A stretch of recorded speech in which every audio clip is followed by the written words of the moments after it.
హల్లెలూయా. అందరికీ వందనాలు. అందరూ బాగున్నారా? దేవుని మహాకృపను బట్టి గడిచిన నెలంతా కూడా యొక్క దేవాదేవుడు మనందరిని కూడా సజీవ లెక్కలో ఉంచి మరలా యొక్క జూలై నెలలో మొదటి వారంలో దేవుడు ఇటు రీతిగా మనందరం కాసి కాపాడి ఆయన సన్నిధిలో ఆయన ఆరాధించుటకు, ఆయన నామమును గణపరచుటకు మనందరినీ కూడా సజీవ లెక్కలో ఉంచిన విధానాన్ని బట్టి దేవదేవునికి వందనాలు తెలియజేస్తున్నాం. ప్రియమైన వాళ్ళరా, ముఖ్యంగా ఈ యొక్క సమయంలో నాకు అవకాశం ఇచ్చిన దైవజనులు రవి గారికి, అలాగే కమిటీ మెంబర్ అందరికీ, అలాగే దయామ్మ గారికి కూడా వచ్చి మీకు అందరూ కూడా ప్రభువైన యేసుక్రీస్తు వందనాలు తెలియజేస్తున్నాను. అయితే మనకి ఈ యొక్క సమయంలో మన వాక్యంలోకి వెళ్ళిపోదాం.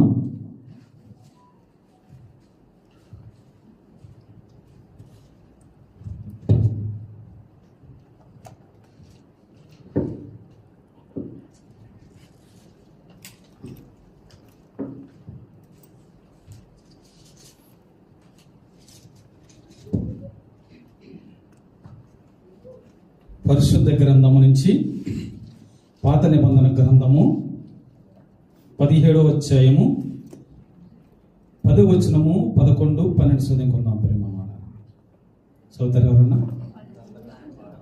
నిర్గమకాండము 17వ అధ్యాయము, నిర్గమకాండం 17వ అధ్యాయము 10, 11, 12. యెహోషువ మోషే తనతో చెప్పినట్లు చేసి అమాలేకీయులతో యుద్ధమాడెను. మోషే, అహరోను, హూరు అనువారు ఆ కొండ శిఖరం ఎక్కిరి. మోషే తన చెయ్యి పైకెత్తినప్పుడు ఇశ్రాయేలీయులు గెలిచిరి. మోషే తన చెయ్యి దింపినప్పుడు అమాలేకీయులు గెలిచిరి. మోషే చేతులు బరువెక్కగా వారు ఒక రాయి తీసుకుని వచ్చి అతడు దాని మీద కూర్చుండుటకై దాన్ని వేసిరి. అహరోను, హూరులు ఒకడు ఈ ప్రక్కను ఒకడు ఆ ప్రక్కను అతని చేతులను ఆదుకొనగా అతని చేతులు సూర్యుడు అస్తమించు వరకు నిలకడగా ఉండెను. చాలా ప్రార్థన చేసుకుందాం. మహాపరిశుద్ధుడా, జీవముగల తండ్రి, ఈ యొక్క రాత్రికాల సమయంలో నీ సన్నిధిలో నా ప్రభువా, క్రిస్టియన్ ఫెయిత్ మినిస్ట్రీలో నా ప్రభువా, వాక్యమిత్రులకు మీరు ఇచ్చిన సమయాన్ని బట్టి వందనాలు. యొక్క సమయంలో అల్పుణ్ణి, అయోగ్యుణ్ణి, ఎటువంటి అర్హత యోగ్యతలు నన్ను నిలబెట్టుకుని మాట్లాడుతున్న సమయంలో నాతో మీరు మాట్లాడండి, నన్ను మరుగుపరుచుకోండి, సహాయం చేయండి నా తండ్రి. వందనాలు.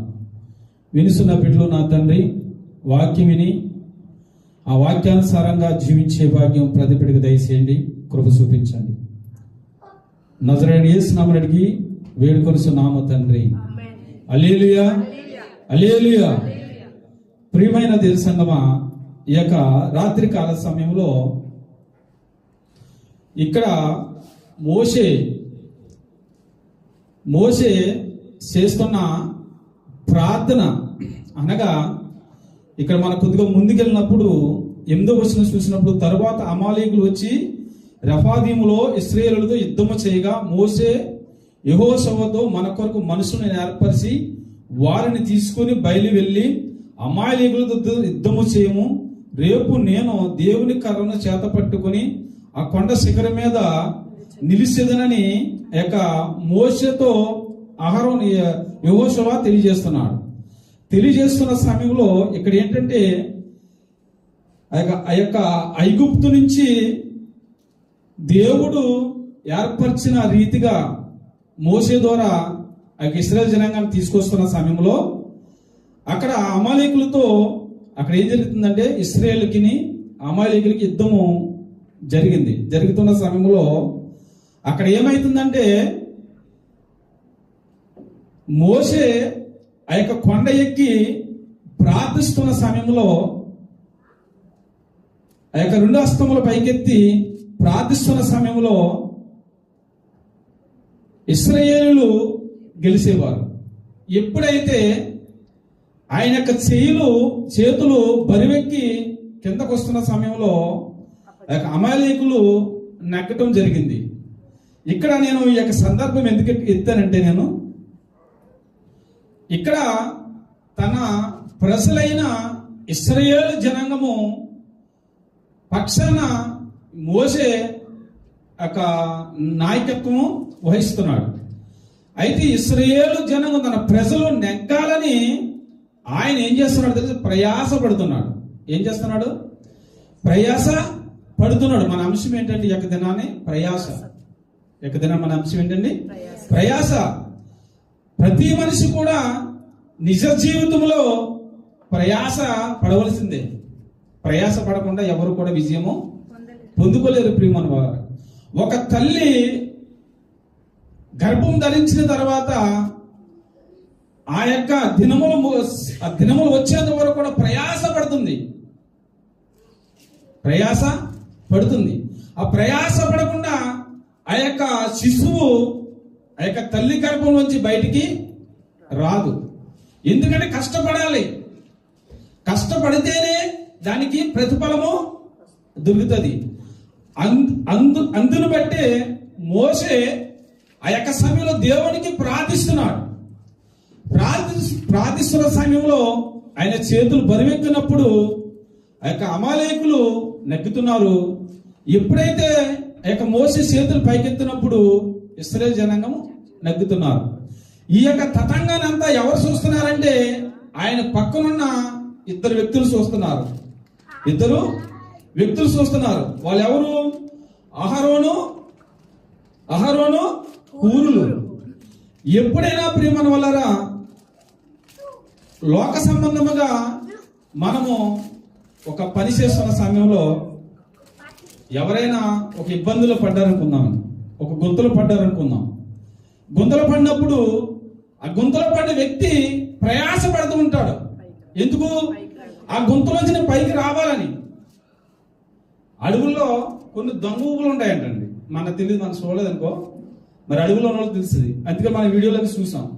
ఆ ఊపులో పడిపోయినప్పుడు, దొంగ ఊపులో పడిపోయినప్పుడు వాడు ప్రయత్నం చేస్తూ ఉంటాడు. నేను ఏమైనా సరే ఈ యొక్క ఊపులోంచి బయటకు రావాలని. అలాగే మోషే కూడా తన మీద ఆధారపడ్డ యొక్క ఇశ్రాయేలు జనాంగాన్ని నగ్గించాలని ఆయన ఏం చేస్తున్నాడు? ప్రయాస పడుతున్నాడు. ప్రయాస పడుతూ దేవుని ప్రార్థిస్తున్నాడు. ప్రభువా, ఏమైనా సరే ఆ యొక్క అమాలేకుల యొక్క వారి దగ్గర నుంచి నీ యొక్క ప్రజలైన ఇశ్రాయేలు జనాంగాన్ని విడుదల ఇవ్వాలి, నగ్గాలని ఆ యొక్క మోసే ప్రయత్నం చేస్తున్న సమయంలో, ఆ ప్రయత్నంలో ఆయన బలహీనుడు అవుతున్న సమయంలో ఆయన చేతులు కిందకు వస్తున్నాయి. ఆయన మానవుడే కదా, ఎంతసేపు అని ఎత్తుతాడు? అయితే ఆ యొక్క విషయాన్ని ఎవరు చూశారు? ఇద్దరు వ్యక్తులు చూశారు, అహరోను హూరులు.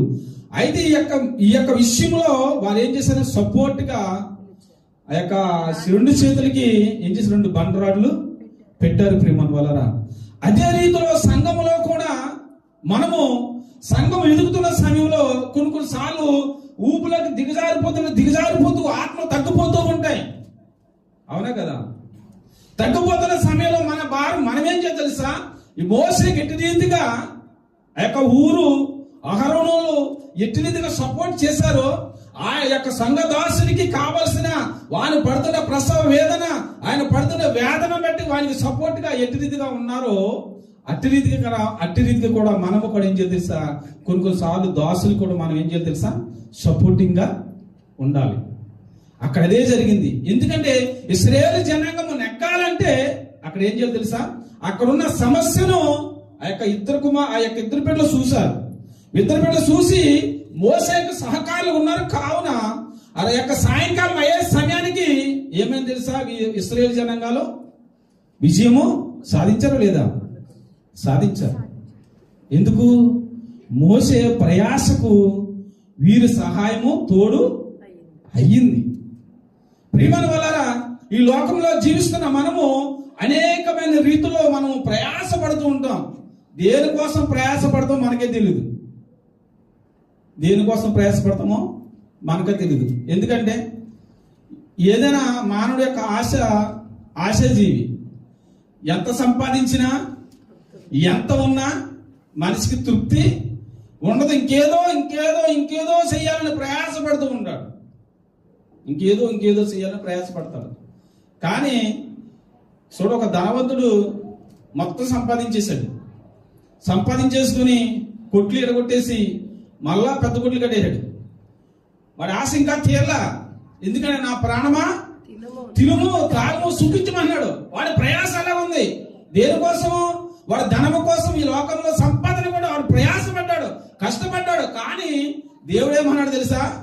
ఓరా ఎర్రువాడా, ఈ రాత్రే నీ యొక్క ప్రాణాన్ని నేను అడుగుతున్నాను అని అన్నప్పుడు ఆ యొక్క సమయంలో ఆ యొక్క వ్యక్తి పరిస్థితి ఎలా ఉంటుందండి? నేను ఇంతకాలం నేను ప్రయాసపడ్డానే, ఇంతకాలం ప్రయాసపడి కష్టపడ్డానే, నా కష్టం అంతా ఈ యొక్క సమయం అనుభవించకుండా నేను సరిపోతున్నానని ఆ యొక్క సమయంలో ఆ యొక్క మనిషి అనుకుని ఉండొచ్చు. అయితే ప్రియమైన వాళ్ళారా, క్రైస్తవులుగా అనబడిన మనము ఎవరైనా కానీ మరణము వస్తున్నప్పుడు అపోస్తలుడు పౌలు బ్రతుకుట క్రీస్తే సావైతే మేలు అన్నాడు. ఆయన బ్రతుకు సావుకు యొక్క జీవం కోసం, సావు కోసం భయపడలా. దేనికోసం భయపడ్డాడు తెలుసా? దేనికోసం ప్రయాసపడ్డాడు తెలుసా? అనేకమైన ఆత్మలు సంపాదించాలని ఒక తృష్ణతోనే ప్రయాసపడ్డాడు. అంతేగాని ఈ లోక సంబంధమైన వీటి గురించి ఎప్పుడు కూడా ఆయన ఆలోచన చేయలేదు. ఏ సమయంలో కూడా ఎప్పుడు కూడా చేయలే. ఎందుకో తెలుసా? ఆయన ప్రయాస ఏంటంటే అనేకమైన ఆత్మలు దేవుడి దగ్గరికి రప్పించాలి, చేర్చాలని ఒక ఆలోచనతోనే ఉన్నాడు తప్ప ఈ లోక సంబంధమైన ఆలోచనతో అసలు ఈ యొక్క అపొస్తలుడు పౌలు లేడు. ప్రియమైన వాళ్ళ, ఆయన ప్రయాస అది. ధనవంతుడి ప్రయాస ఏంటి? ధనం సంపాదించాలి. నేను ఎక్కడో దేశంలో, ఈ లోకంలో నేను ఉన్నతమైన స్థితిలో ఉండాలనుకున్నాడు. కానీ ప్రభు ఏమన్నాడు? ఓరి ఎర్రువాడ, ఈ రాత్రి నీ యొక్క ప్రాణము నేను అడుగుతున్నాను అన్నాడు. అయితే ఈ యొక్క రాత్రి కాల సమయంలో దేవుడు మనతో మాట్లాడుతున్నాడు. నీ ప్రయాస దేనికోసం ప్రయాసపడుతున్నావు? ఎందుకంటే ప్రతి మనిషికి తెలుసు ఈ లోకం నా శాశ్వతం కాదని. ప్రతి మనిషికి తెలుసు నేను ఏమీ తీసుకురాలేదు, నేను ఏమీ పట్టుకెళ్ళనని. ప్రతి మనిషికి తెలుసు ఇది అశాశ్వతమైన జీవితం జీవిస్తున్నానని. నేను ఎప్పుడు మరణిస్తానో నాకేం తెలియదని ప్రతి మనిషికి తెలుసు. అయినా కానీ మనిషి అలాంటి ఆశాజీవి. మనిషి ఆశాజీవి. ఏదో చెయ్యాలి. ఏం చేస్తాం? దేవుని కృప, దేవుని యొక్క తోడు లేకపోతే మనం ఏమి చేయలేం. ప్రియమైన వాళ్ళారా, ఒకవేళ దేవుని యొక్క ఆలోచనలో కనుక నీవుంటే నువ్వు తలంచిన ప్రతి పని కూడా దేవుడు జరిగిస్తాడు, సఫలపరుస్తాడు. దేవుని యొక్క చిత్తము కాకపోతే మనం ఎన్ని ప్రయత్నాలు చేసినా ఆ ప్రయాస వ్యర్థమే ప్రియమైన వాళ్ళారా. అయితే ఇక రాత్రి కాల సమయంలో మనం ఏం చేయాలి? దేనికోసం మనం ప్రయాసపడాలి? మోషే తన ప్రజల కోసము ప్రయాసపడ్డాడు. ఆయన ప్రయాసపడుతున్న సమయంలో తన దగ్గర ఉన్న ఆ యొక్క శిష్యులు, అతనితో ఉన్న తన తమ్ముడు అహరోను అన్నగారు అలాగే ఊరిము అతను తోడుగా ఉన్నారు. ఎందుకంటే తన యొక్క ప్రజలు నెగ్గాలి అని ఆ యొక్క సమయంలో వారికి తోడుగా ఉన్నారు. ఆ తోడుగా ఉన్న దాన్ని బట్టి ఆ యొక్క సమయంలో ఇశ్రాయేలు జనాంగం నెగ్గడం జరిగింది. ప్రియమైన వాళ్ళారా, అయితే ఈ యొక్క రాత్రికాల సమయంలో దేని విషయంలో మనం ప్రయాసపడుతున్నాం, దేనికోసము మనము ప్రయాసపడుతున్నాం అనేది ఈ యొక్క రాత్రికాల సమయంలో ఎవరికి వారే మనము గ్రహించుకోవాలి. ఎందుకంటే ప్రతి వారము దేవుని సన్నిధికి వస్తున్నాం. ఆయనతో మనం గడుపుతున్నాం, సమయాన్ని గడుపుతున్నాం, పాటలు పడుతున్నాం, స్తుతి ఆరాధన చేస్తున్నాం, అన్ని చేస్తున్నాం. అయితే ఒకనొక సమయంలో నీ ప్రయాస వ్యర్థమవుతుందా, లేకపోతే నీ ప్రయాస ఉపయోగపడుతుందా? అనగా ప్రతి మనిషి ఎప్పుడో ఒక సమయంలో మరణించవలసిందే. ప్రతి మనిషి ఎప్పుడో ఒక సమయంలో మరణించవలసిందే. ఎంత ధనవంతుడైనా, ఎంత పేదవాడైనా, కటిక స్థితిలో ఉన్నవాడైనా వాడు ఒక దినాన్ని మరణించాలి. అయితే మరణిస్తున్న సమయంలో వాడు ఈ లోకంలో జీవించినంత కాలంలో ఆఖరికి మరణించిన తర్వాత నిత్య జీవనానికి వెళ్తాడా, నరకానికి వెళ్తాడా? ఏదైనా అంతే కదండి. ఒక మనిషి దేనికోసం జీవిస్తున్నాడు? ఆశ దేనికోసము? దేవుని మనం ఎందుకు వస్తున్నాం? నిత్యరాజ్యం పొందుకోవాలనే. ఎంత ఘోర పాపమైనా మనము ఎంత పాపంలో జీవించినా కానీ ప్రతి మనిషికి ఒక ఆశ ఉంటుంది, ఏదైనా దేవుని సన్నిధికి వెళ్ళాలనే. అయితే ప్రియమైన వాళ్ళరా, దేవుడు మన ఎంత ఘోర పాపమైనా దేవుడు క్షమిస్తానంటున్నాడు. క్షమించినప్పుడు మనం క్షమించిన తర్వాత ఆయన కుమారుడిగా, ఆయన కుమార్తెగా మన అంగీకరింపబడిన తర్వాత మన జీవితం ఎలాగుంది? ఆయనకి ఇష్టమైన జీవితం జీవిస్తున్నామా లేదన్నది మనం యొక్క రాత్రి కాల సమయంలో మనము ఆలోచించుకోవాల్సిన వారే ఉన్నాం. ఈ యొక్క సమయంలో పరిశుద్ధ గ్రంథంలోంచి 1 తిమోతి 6వ అధ్యాయము 12వ వచనం చూద్దాం ప్రియమైన వాళ్ళరా. 12వ వచనం చూద్దాం, లేదా 11 చూద్దాం. దైవజనుడా, నీవైతే వీటిని విసర్జించి నీతిని, భక్తిని, విశ్వాసమును, ప్రేమను, ఓర్పును, సాత్వికమును సంపాదించుటకు ప్రయాసపడము. ఏంటి విడిచిపెట్టమన్నాడు? లోక సంబంధమైన కార్యములు విడిచిపెట్టమన్నాడు దేవుడు. ఏమన్నాడు? లోక సంబంధమైన కార్యములు విడిచిపెట్టి నువ్వు దేవునిలో ఏర్పడ్డ నీవు, దేవుని విశ్వాసంలో ఎదుగుతున్న నీవు ఎలాగన్నాడు? దైవజనుడు, నీవైతే వీటిని విసర్జించి, అనగా ఏంటి? లోక సంబంధమైన ప్రతిది కూడా దేవుడు ఏదైతే వద్దన్నాడో ప్రతిది కూడా విడిచిపెట్టమన్నాడు.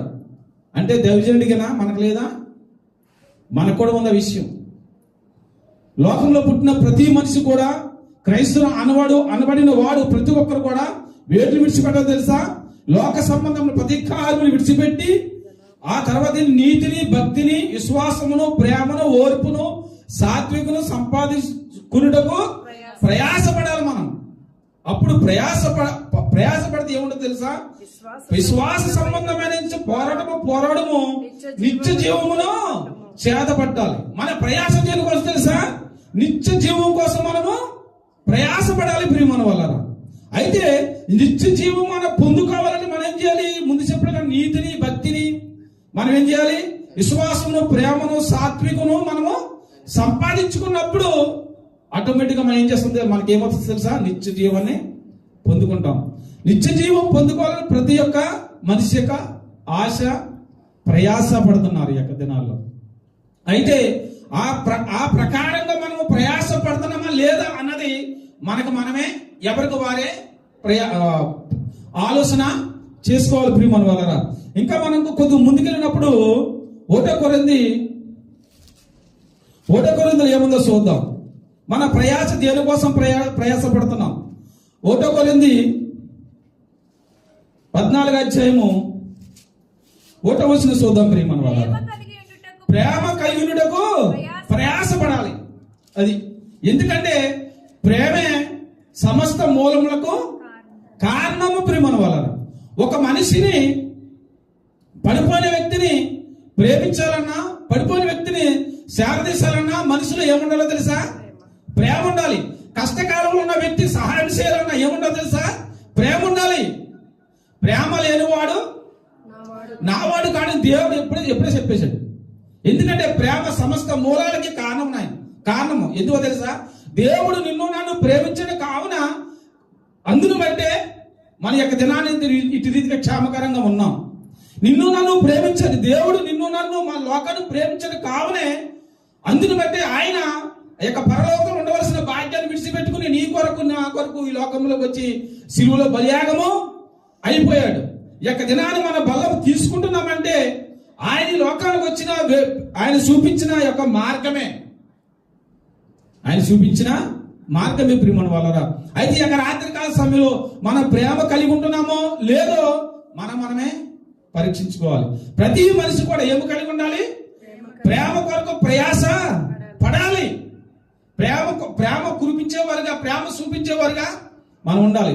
ఎప్పుడైనా సరే ప్రేమ చూపిస్తేనే పిల్లలు మన దగ్గరికి వస్తారు. అవునా? పిల్లలు నా దగ్గర రారండి అంటే వాళ్ళ దగ్గర వాళ్ళ పిల్లలకు నువ్వేం చేస్తున్నావు? ప్రేమ చూపించడం లేదు. ఎందుకంటే మనము కూడా పిల్లల వలె వాళ్ళతో మమేకం అయిపోయినప్పుడు ఏ పిల్లవాడైనా మన దగ్గర రావడానికి ఇష్టపడతారు. ఎందుకు? మనలో ప్రేమ ఉంది, వారితో మనం చక్కగా మమేకమై మాట్లాడుతున్నాం కాబట్టి, వారితో కొద్దిగా గిలిగింతలు పెడుతున్నాం కాబట్టి వారి మన దగ్గరికి వస్తారు. వాడిని వచ్చిన కూడా దెబ్బకు 2 దెబ్బలు కొట్టాను మన దగ్గరికి వస్తాడా? రాడు కదా. అదే విషయంలో దేవుడు కూడా అన్నాడు, మనం ఏం చేయాలి తెలుసా? ప్రేమ కలిగి ఉండండి. ఎందుకంటే చిన్న పిల్లలు నా యొద్దకు రాని ఉన్నాడు. ఎందుకంటే చిన్న పిల్లల మనస్తత్వం కలిగి మనము జీవించినప్పుడు ప్రియమైన వాళ్ళరా నిత్య రాజ్యానికి మన వారసులము అవుతాం. అంతేగాని మనము చిన్నపిల్లల స్వభావం కలగకుండా నిత్యము కూడా ఈ లోక సంబంధమైన జీవితం కోసమే మనం జీవిస్తే నిత్యరాజ్యానికి వారసులు మనము కాము ప్రియమైన వాళ్ళ మన ప్రయాస దేనికోసం ప్రయాసపడాలండి? ముందా నిత్యరాజ్యం కొరకు ప్రయాసపడాలి. రెండోదేంటి? ప్రేమ కలిగి జీవించుటకు మనము ప్రయాసపడాలి ప్రియమైన వాళ్ళ. అయితే ఇంకా మనం ముందుకు వెళ్ళినప్పుడు పరిశుద్ధ గ్రంథంలోంచి ఫిలిప్పీలు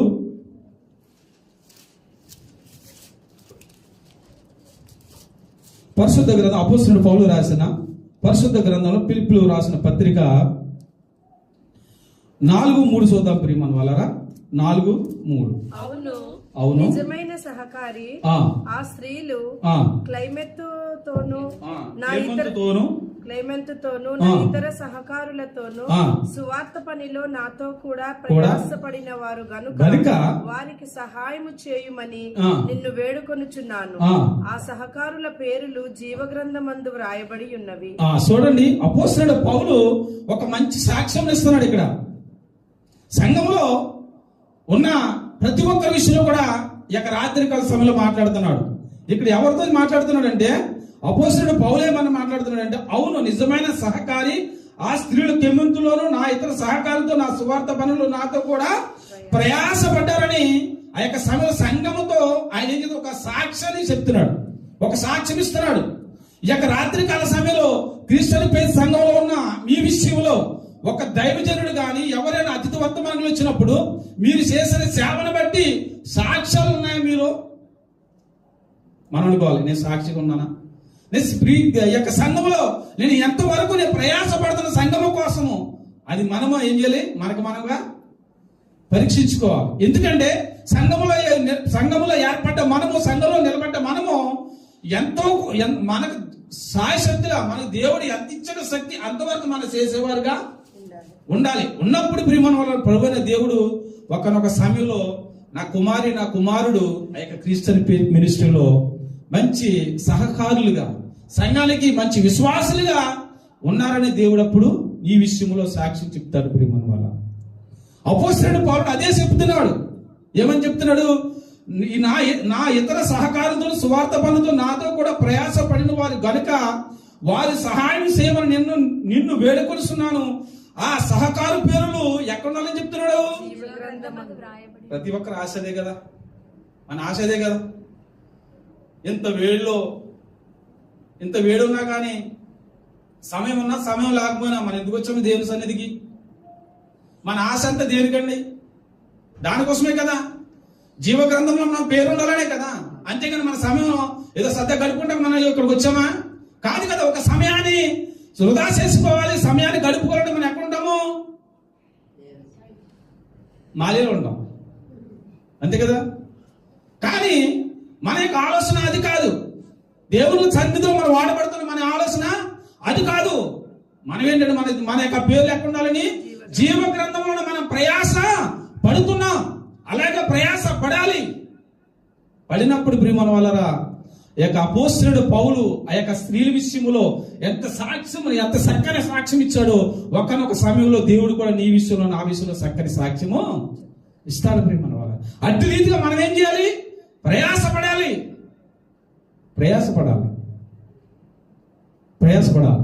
అయితే ప్రియమైన వాళ్ళరా 2 తిమోతిలోకి వద్దాం. అక్కడేముందు చూద్దాం.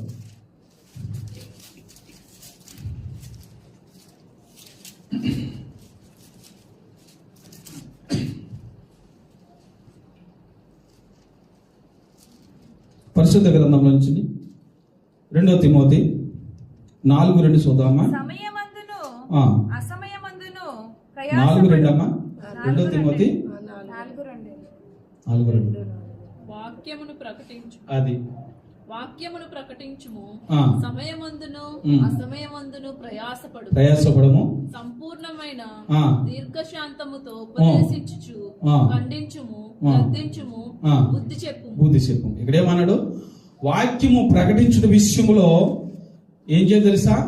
సమయమందు అసమయమందు.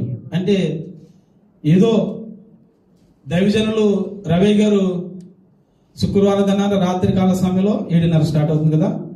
7:30 స్టార్ట్ అవుతుంది, 10 గంటలకు వదిలేస్తున్నారు, సక్కన భోజనం పెట్టుకున్నారు, వెళ్ళిపోతున్నాం. అది కాదు. అంటే ఆ సమయంలోనే కాదు మనం చేయవలసింది పని. ఇంకా మిగిలిన సమయాల్లో మనకు సమయం దొరికినప్పుడు కూడా సంఘం విషయంలో మన భారం కలిగి ఉండాలి. సమయం దొరికినప్పుడు మనం ఏం చేయాలో తెలుసా? ప్రార్థించే వారికి ఉండాలి. దేనికోసము? సంఘం కోసము, మన కుటుంబాల కోసము, దేశం కోసము, దేశ ప్రజల కోసం. అదే కాకుండా ఇంకా సమయం ఉన్నప్పుడు సంఘానికి సంఘ బిడ్డలు తోడుకొని రావడం విషయంలోనూ మనము ప్రయత్నము చెయ్యాలి. ఒకవేళ దేవుడు నీకు వాక్య పరిశీలన చేసే నీకు తలాదిచ్చడు అనుకోండి, వాక్యం చెప్పుట్లో కూడా నీవు ప్రయత్నము చెయ్యాలి ప్రియమైన వాళ్ళు. అది ఆ సమయమనా అసమయమనా ఏ సమయమైనా సరే నేను సిద్ధంగా ఉన్నాను ప్రభు అని మనం నిలబడాలి.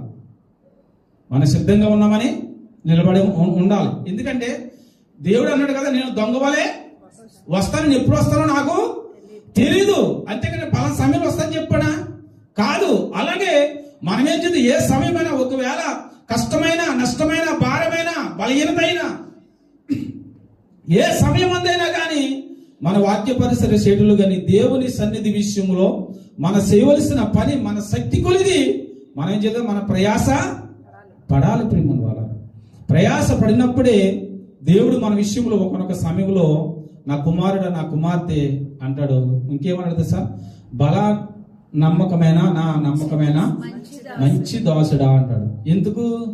దేవుడు ఆ కుమారుడికి ఇచ్చిన పనిని ఎక్కడ లోపం లేకుండా ప్రయాసపడి దాన్ని అభివృద్ధి చేస్తాడు. దేవుడు ఏమైతే అనుకున్నాడో, ఇప్పుడు మన పిల్లల విషయంలో కూడా నా కుమారుడు ఇది అవ్వాలి, నా కుమార్తె ఇది అవ్వాలనుకుంటాం, అవునా కదా? అది అయినప్పుడు మనం ఎంతో సంతోషిస్తాం. అలాగే దేవుడు కూడా నీ విషయంలో నా విషయంలో ఇచ్చిన తలాంతును నువ్వు కష్టపడి నువ్వు ప్రయోజనం చేసినప్పుడు దేవుడు ఏమన్నాడంటే, బలానా నా మంచి దాసుడా అని సంబోధిస్తాడు నీ విషయం నా విషయంలో. అలాగే సమయమందు అసమయమందు కూడా మనం ఏం చేద్దాం, దేవుని పనిలో ప్రయాసపడే వారిగా ఉండాలి. అట్టి రీతిగా మనం ఏం చేయాలి తెలుసా? మనము నడుము కట్టుకుని ముందుకు సాగాలి ప్రియ మన వాళ్ళ. అవును. అయితే ఎందుకంటే వాక్యం చాలా ఉంటుంది, పూర్తి చేయలేకపోతున్నాను నేను. పొద్దున కూడా అక్కడ యేసుక్రీస్తు సేవా సంఘంలో నేను ఇంత ఇంత ఇంత రాసుకుని వెళ్ళాను, ఇంత నేను ప్రిపేర్ అయ్యాను. వెళ్ళేటప్పటికి ఇంత చెప్పాలన్నారు. చెప్పేసరికి ఏం చెప్పాలో నాకు అర్థం కాలేదు. ఏదైతేనే దేవుడు వాక్యం ప్రకటించి వచ్చాను. అయితే ప్రియమైన వాళ్ళ సమయం అయిపోతుంది కాబట్టి, అయితే నెహెమ్యా గ్రంథం పాత నిబంధనలు ఒకసారి చూద్దాం, అక్కడ ఏముందో చూద్దాం. నెహెమ్యా గ్రంథంలో ఏముందో చూద్దాం ప్రియమైన వాళ్ళారా. నెహెమ్యా గ్రంథము 2వ అధ్యాయము 17వ వచనం చూద్దాం ఒకసారి. అయితే వారితో నేను ఇట్లాంటిని మనకు కలిగిన శ్రమ నీకు తెలిసి ఉన్నది. యెరూషలేము ఎట్లు పాడైపోను, దాని గుమ్మములు అగ్ని చేత ఎట్లు కాల్చబడినో మీరు చూచి ఉన్నారు. మనకి ఇక మీదట నింద రాకుండా యెరూషలేము యొక్క ప్రకారములు మరలా కట్టుదమని రండని ఆ యొక్క సమయంలో నెహెమ్యా ఆ యొక్క తన స్వజనులైన వారితో మాట్లాడుతున్నాడు. ఎందుకో తెలుసా? ఆ యొక్క సమయంలో ఆ యొక్క మందిరాన్ని ఆ యొక్క పడిపోయి కాల్చేశారు. కాల్చేసినప్పుడు ఆ యొక్క నెహెమ్యా తన యొక్క దేశము కోసము తన యొక్క ప్రార్థన చేసిన యొక్క మందిరము కోసము ఆయన ఏం చేస్తున్నాడు? వేదన కలిగి ఉన్నాడు. ఎందుకంటే ఒకనొక సమయంలో ఎంతో సుందరముగా ఉన్న యొక్క దేశము ఎంతో రమ్యముగాను ఎంతో స్తుతిగానాలతో ప్రార్థించబడుతున్న యొక్క మందిరము ఏమైపోయింది? కాల్చబడిపోయింది. దానికోసం ఏం చేస్తున్నాడు? అతను మనోవేదన కలిగి ఉన్నాడు. తన యొక్క స్వజనులతో చెప్తున్నాడు, ఇదిగో ఈ యొక్క సమయంలో మన యొక్క మందిరము మన యొక్క దేశము పాడైపోయింది, దానికోసం మనము పాటుపడాలి. మనం ఏం చేయాలి? పాటుపడాలని ఆ యొక్క సమయంలో ఆ యొక్క నెహెమ్యా చెప్తున్నాడు. అయితే ఈ యొక్క రాత్రి కాల సమయంలో మనకు తెలిసిన ఈ లోక సంబంధముగా మనం ఆలోచించుకుంటే అనేకమైన ప్రజలు ప్రియమైన వాళ్ళరా ఈ యొక్క లోకములో నశించిపోతున్నారు. ఎందుకంటే వారి కోసం మనం ఏం చేద్దాం? వారి కోసం ప్రార్థించే వారిగా మనము ఉండాలి. పడిపోయిన గోడలు, ఆయన పడిపోయిన కుటుంబాలు మనం ఏం చేయాలి తెలుసా? లేవనెత్తుటకు తిరిగి కట్టుటకు మనం ఏం చేయాలి? ప్రార్థించేవారుగా మనం ఏం చేయాలి? ఉండాలి ప్రియమైన వాళ్ళరా. ఈ యొక్క నెహెమీయా అదే విషయం, ఆ విషయంలోనే వేదన పడుతున్నాడు, ప్రార్థిస్తున్నాడు. ఇక్కడ చూసినప్పుడు ఇక 2వ అధ్యాయము అతను ఎంతలా వేదపడుతున్నాడు చూడండి. 2వ అధ్యాయము 2వ వచనంలో చూసినప్పుడు ఇక్కడ క్లియర్ గా రాశాడు. రాజు దగ్గర మాట్లాడుతున్నాడు. చదవండి ఒకసారి. కాగా రాజు నీకు వ్యాధి లేదు కదా, ముఖము విచారము నీ హృదయ దుఃఖము చేతనే అది కలిగినదని నాతో అనగా నేను మిగుల భయపడి రాజు చిరంజీవి అగును గాక, నా పితరుల సమాధులుండు పట్టణము పాడైపోయి దాని గుమ్మములను అగ్ని చేత కాల్చబడి ఉండగా దుఃఖముఖము లేకపోవునా అని రాజుతో అని తన యొక్క దుఃఖాన్ని రాజు దగ్గర వివరిస్తున్నాడు ప్రియమైన వాళ్ళ. ఎందుకంటే అక్కడ తన యొక్క దుఃఖాన్ని వివరిస్తూ చెప్తున్నాడు. ఎందుకంటే నా యొక్క దేశం ఎంతో సుందరమైన దేశము, మహాపట్మ గల దేశము, సమాధులు గల దేశము, చక్కని సన్నిధి ఉన్న దేశము యొక్క జనాన్ని అగ్ని చేత కాల్చబడింది. అది దాన్ని చూస్తున్నప్పుడు నా హృదయం వేదన కలుగుతుంది అనేక రాజుతో తెలియజేస్తున్నాడు నెహెమీయా. అయితే ఇక రాత్రి కాల సమయంలో కూడా మనము కూడా మన కళ్ళెదురుకుండా అనేకమైన ఆత్మలు నశించిపోతుంటే, అనేకమైన కుటుంబాలు పడిపోతుంటే వారి కొరకు మనం ప్రార్థించే వారికి ఉన్నామా లేదా మనం ఈ యొక్క సమయంలో మనము ఆలోచించుకోవాలి. నెహెమీయా ఎంత భారం కలిగి ప్రయాసపడుతున్నాడో యొక్క దేశము కోసం, యొక్క సమయంలో నీ సంఘము కోసం, నీ కుటుంబము కోసం, నీ పక్కన పాడైపోతున్న వారి కోసము, మన దేశము కోసము మనం నెహెమీయా వలె మన ప్రార్థన కలిగే వారికి ఉన్నామా? ఎందుకంటే మన దేశముల యొక్క దినాన్ని ఒక సన్నిధి స్థాపించాలని చాలా భయంకరంగా తెలుసా మీకు? ఇదివరకు ఎక్కడైనా సరే మందిరం నిలబడితే ఎక్కడ ఇదివరకు భయం అన్నది లేదు దేవజనుడు కూడా. ఈ యొక్క దినం ఒక సన్నిధి నిలబెట్టాలంటే భయంకరమైన రూల్స్. ఆరాధన జరుగుతుంటే ఆరాధనలోకి వెళ్ళిపోయి కొడుతున్నారు, సన్నిధులు పడగొడుతున్నారు. భయంకరమైన స్థితిలో మన దేశం ఉంది తెలుసా మీకు? చూస్తున్నారా? యూట్యూబ్ లో, ఫేస్బుక్ లో వస్తుంది తెలుసా? ఎంత భయంకరంగా విమర్శలు చేస్తున్నారో తెలుసా? మరి వారి కోసం మన దేశం కోసం మనం ప్రార్థించే వారికి ఉన్నామా? నెహెమీయా వలె మనం ఏం చేయాలి తెలుసా? మన దేశం వరకు మనం ప్రార్థించే వారికి ఉండాలి. నెహెమీయా వలె మన దేశం కూడా ప్రార్థించే వారికి ఉండాలి. రానున్న దినంలో మన దేశంలో క్రీస్తు సువార్త జరగదు అనుకుంటున్నారేమో. జరగనివ్వరు కూడా. వారి యొక్క ఆలోచన ఎంతవరకు క్రిస్టియన్ని అలాగే దేవుని పరిసర చేస్తున్నాం అనగదొక్కాలని యొక్క ఆలోచన. అయితే మనం నిత్యము కూడా మనం ప్రార్థించే వారికి ఉండాలి. ఎందుకంటే మన పక్షం ఉన్న దేవుడు గొప్ప దేవుడు, మన పక్షం యుద్ధం ఆడే దేవుడు మన దేవుడు, యోధా గోత్రపు సింహమైన దేవుడు మన దేవుడు. ప్రియమైన వల్ల ఒకవేళ అనుకుంటున్నావేమో మన దేవుని తక్కువ అంచనా వేస్తున్నావేమో. నో, తక్కువ అంచనా ఎక్కువ. ఎందుకంటే మన పక్షం ఉన్న యెహోవా దేవుడు యుద్ధమాడే దేవుడు. ప్రియమైన వల్ల యుద్ధమాడే దేవుడు.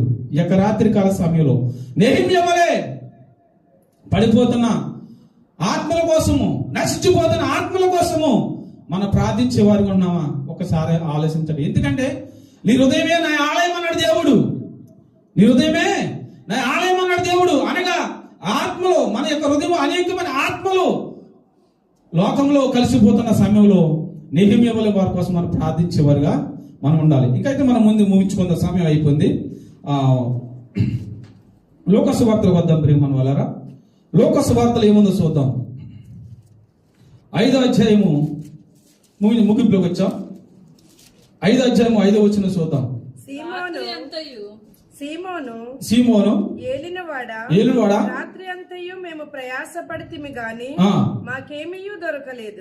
అయినను నీ మాట చెప్పున వలలు వేతునని ఆయనతో చెప్పాను. ఇక్కడ చూడండి, ఇక్కడ అన్నాడు కదా, ఇక్కడ సీమోను ఏలినవాడా రాత్రంతా మేము ప్రయాసపడతాము గాని మాకేమీ దొరకలేదు. అయినను నీ మాట చెప్పను మేము ఏతుమని ఆయనతో చెప్పను. ఎవరితో చెప్తున్నారండి వీళ్ళు? యేసు ప్రభు గారితో. రాత్రంతా కూడా వారు ఎవరంటే జాలరులు. వారెవరు? జాలరులు.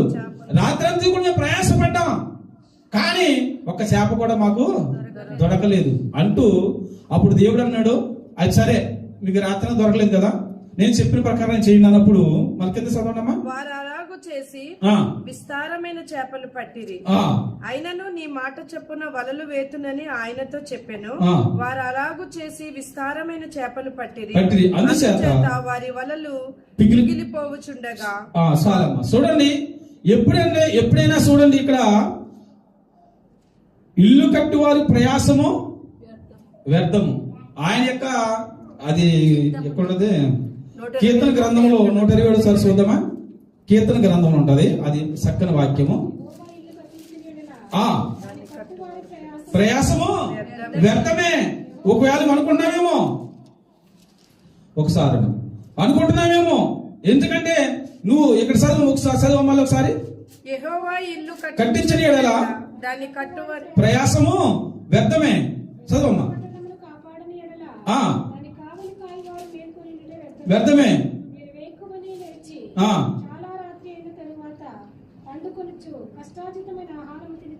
వ్యర్థమే. ఇక్కడ చూడండి ప్రియమైన వాళ్ళారా, నువ్వు ఇక్కడ ఏంటంటే దీన్ని ఎందుకు చూపించానంటే, నువ్వు ఎంత ప్రయాసపడినా గాని దేవుని యొక్క తోడు మనకి కావాలి. నీ ప్రయాసకి నీకు శక్తి కావాలంటే నువ్వు దేవుని దగ్గర నువ్వు ప్రార్థించే వారు ఉండాలి. ప్రార్థిస్తే నువ్వు ఏ ప్రయాస పడినా దానికి ప్రయోజనము ఉంటుంది ప్రియమైన వాళ్ళారా. దానికి ఇదే సాదృశ్యం. మనం ఏంటంటే ఈ లోక సంబంధంగా మనం ఎన్నో ప్రయాసలు పడతాం, కానీ ఇక్కడ అన్నాడు యెహోవా ఇల్లు కట్టించిన ఎడల దాని కట్టువారు ప్రయాసము వ్యర్థమే. ఇక రాత్రికాల సమయంలో ముందుగా చెప్పినది ప్రతిదీ కూడా నెరవేరాలంటే నువ్వేం చేయాలి? దేవుడి దగ్గర నువ్వు ముందుగా అడగాలి. అడిగినప్పుడు నీ ప్రయాస నువ్వే ప్రయాస చేయి, దేవుడు నీకు సహాయము చేస్తాడు. అదే రీతిలో ఈ యొక్క శిష్యులు కూడా వారు లోక సంబంధంగా ఉన్నప్పుడు వారు ప్రయాసపడ్డారు, కానీ దేవుని మాటకు ఎప్పుడైతే లోబడిన దాన్ని బట్టి ఏమైంది? దేవుడు ఏం చెప్పాడు? అక్కడ కాదు పక్కన వాళ్ళు అయినప్పుడు వేసినప్పుడు ఏమైంది? విస్తారమైన చేపలు వచ్చినాయి. అప్పుడు వరకు తెల్లవాళ్ళు వారు జాలర్లు అందులోకి ఎక్కడ చేప ఎక్కడ ఉంటుందో అంత వాళ్ళకి తెలుసు. అయినా కానీ ఒక చేప కూడా పట్టలేదు. కానీ అంతవరకు లేని చేపలు అక్కడ ఆ సమయంలో ఎందుకు వచ్చినాయి? దేవుని యొక్క పిలుపుకు అక్కడ ఆ చేపలు లోబడి ఎందుకు లోబడి తెలుసా?